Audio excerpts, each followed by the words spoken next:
ጀነትን አላት ሊገልጿት አቅም ያነሳቸው አረፍተ ነገር ተደራጅተው የተሳናቸው ውብ ዓለም፣ ግዙፍ ዓለም፣ መቋረጫ የሌለው ዓለም፣ ጸጋ የሞላበት ዓለም ጀና ዳሩል ሙተቂን የምእመናን ምድር፣ ሙእሚኖች ያለቀሱላት ሌሊት ተነስተው የለመኗት የስኬት ምድር፣ የስኬት መቋጫ፣ የደስታ ማሳረጊያ፣ የፌሽታ ማተሚያ ጀነት።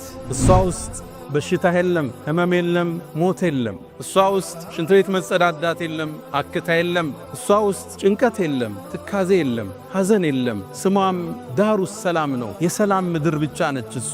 እሷ ውስጥ ተንኮል የለም፣ ነገር የለም። እሷ ውስጥ ክፋት የለም። ደስታ፣ ፌሽታ፣ ስኬት፣ ድሎት፣ ሁሌም ሰርግ፣ ሁሌም ፌሽታ፣ ሁሌም የማይቋረጥ ደስታው የማይሰለች ውብ ዓለም ጀነት። አዕደቱ ሊዒባዲየ ሳሊሒን እኔ ለደጋግ ባሮቼ አዘጋጅቻለሁ ጀነትን።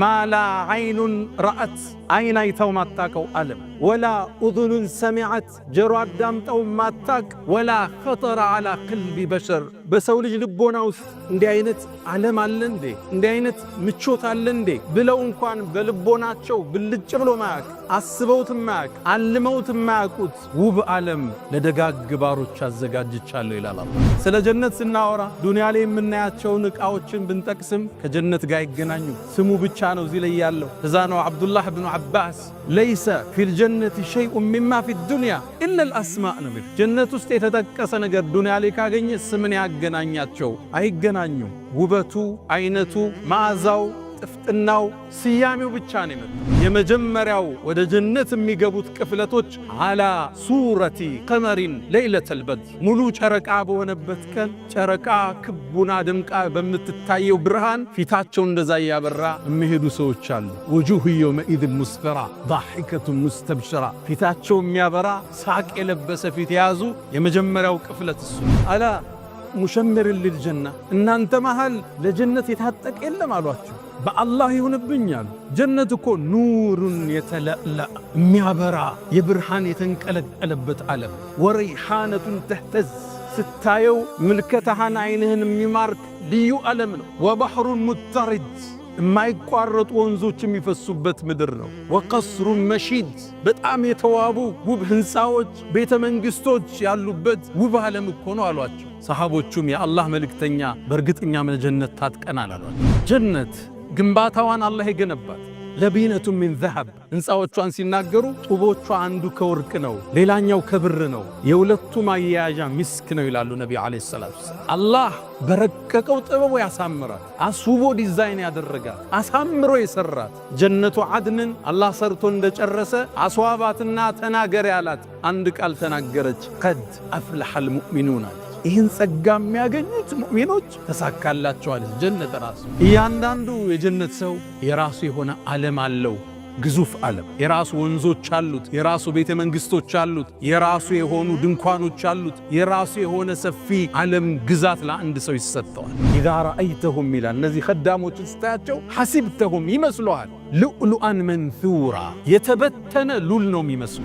የጀነት ሰዎች ሁሙል ሙሉክ ዐለል አስረቲል በይዳ ነጩ ዙፋን ላይ የተቀመጡ ነገሥታቶች እነሱ ናቸው። ዛሬ ምናልባት መንገድ ላይ የምታየው ፓርክ የሚጠብቅ ጫማህን የሚያጸዳ ከጀነት ነገሥታቶች አንዱ ሊሆን ይችላል። የናከው ጎረቤትህ፣ ክብር ያልሰጠኸው የሥራ ባልደረባ አሊያም አጋዥህ ከጀነት ነገሥታቶች ውስጥ አንዱ ሊሆን ይችላል። ኢነ አስሓበል ጀነት ልየውም አላላ ዛሬ እኮ የጀነት ሰዎች አሉ ፊ ሹግሊን ፋኪሁን ቢዚ ሁኖ አላላ ፋኪሁን እየተደሰቱ በምን ቢዚ ሆኑ? ቃሉ ፊ ጀሪሂል አንሃር ወንዞችን እያፈሰሱ፣ ወቀጥፊ ቲማር ፍሬዎችን እየቆረጡ እየተመገቡ፣ ወዚያረቲል አንቢያኢ ወልአህሊ ወልአኽያር ነቢያቶችን ደው ጓደኛ ዘመድ ወዳጅ እየተዘያየሩ ቢዚ ናቸው። በደስታ ላይ ነው የሚገለባበጡ።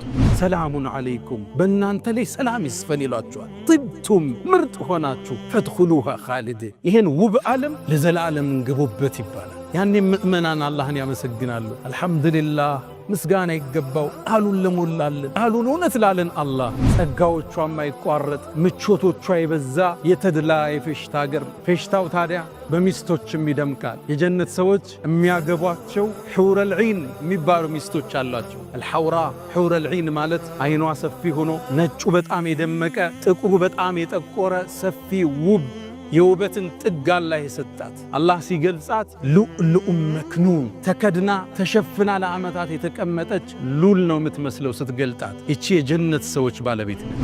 ሑሩል ዒን ውበቷን ነቢዩ ዓለይሂ ሰላቱ ወሰላም በአንድ ሐዲስ ይጠቅሱታል። ሰሒህ በሆነ ሐዲስ ላይ ወለው አነ እምረአተን ሚን አህሊል ጀነት እጠለዐት ዐላ አህሊል አርድ ወደ ምድር እኮ እንደ ፀሐይ የጀነቷ ሑሩል ዒን ብቅ ብትላሉ ለአዳአት ማ በይነሁማ ምድርና ሰማይ በብርሃኗ ትሞላው ነበር፣ በጸዳሏ ትሞላው ነበር። ወለመለአት ሪሐን ምድርን በውብ መዓዛዋ ታውደው ነበር። ደግሞ በጣም ለባሽ ነች። ወለለሲፉሃ ፊ ረእሲሃ ራሷን ጸጉሯን ሸብ የምታደርግበት መሐረቡ ብቻ ኸይሩን ሚነ ዱንያ ወማ ፊሃ ምድርና ምድር ካዘችው ዋጋ በላይ ይመዝናል።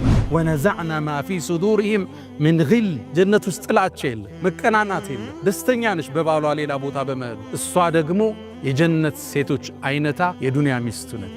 ኢና አንሸእናሁነ ኢንሻአን የሚለው አላህ እንደ አዲስ እናድሳቸዋለን፣ እንደ አዲስ እንፈጥራቸዋለን። አስውቦ የዱንያ ሚስቱን የጀነት ሴቶች ንግሥት አድርጎ ያስቀምጥለታል። የጀነት የጸጋው መቋጫ፣ የደስታው ማሳረጊያ፣ የፌሽታው ማተሚያ የፍጥረት ዓለሙን ጌታ አላህን ማየት፣ ለዓመታት የሰገዱለትን፣ ሐጅ ላይ ያለቀሱለትን፣ ጾመው የተራቡለትን፣ ትእዛዙን የጠበቁለትን፣ ያከበሩትን፣ ከሱ ውጭ ሌላ ላናጋራም ብሎ የጸኑትን አላህ ማን ነው? እሱ ነው ያለው አሉ ነቢ ዓለይሂ ሰላቱ ወሰላም። ታዲያ ይቺ ጀነት አጓጓቻቸው፣ ኢባዳ ላይ አጠነከረቻቸው፣ ስራ ላይ እንዲበረቱ አደረገቻቸው።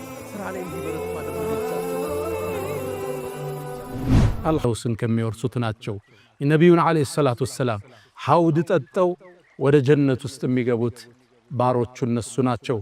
ያ መን ቱሒቡነ ነቢየ ሙሐመዳ ሰሉ ዓለይሂ ወሰሊሙ ጡለል መዳ ፈሰላቱኩም ወሰላሙኩም ኑረን ለኩም ቢአምሲኩም ወፊ የውሚኩም ወለኩም ገዳ ኢነላሃ ወመላኢከተሁ ዩሰሉነ ዐለ ነቢይ ያ አዩሃ አለዚነ አመኑ ሰሉ ዐለይሂ ወሰሊሙ ተስሊማ አላሁመ ሰሊ ዐላ ሙሐመድ ወዐላ አሊ ሙሐመድ ከማ ሰለይተ ዐላ ኢብራሂም ወዐላ አሊ ኢብራሂም ወባሪክ አላሁመ ዐላ ሙሐመድ وعلى آل محمد كما باركت على إبراهيم وعلى آل إبراهيم في العالمين إنك حميد مجيد اللهم أعز الإسلام والمسلمين وأذل الشرك والمشركين ودمر اللهم أعداءك أعداء الدين اللهم ألف بين قلوبنا اللهم وحد صفوفنا اللهم ربنا آتنا في الدنيا حسنة وفي الآخرة حسنة وقنا عذاب النار اللهم أدخلنا الجنة والفردوس الأعلى مع النبيين والصديقين والشهداء والصالحين اللهم لا تحرمنا لذة النظر إلى وجهك الكريم اللهم إنا نسألك العفو والعافية والمعافاة الدائمة في الدين والدنيا والآخرة. ألا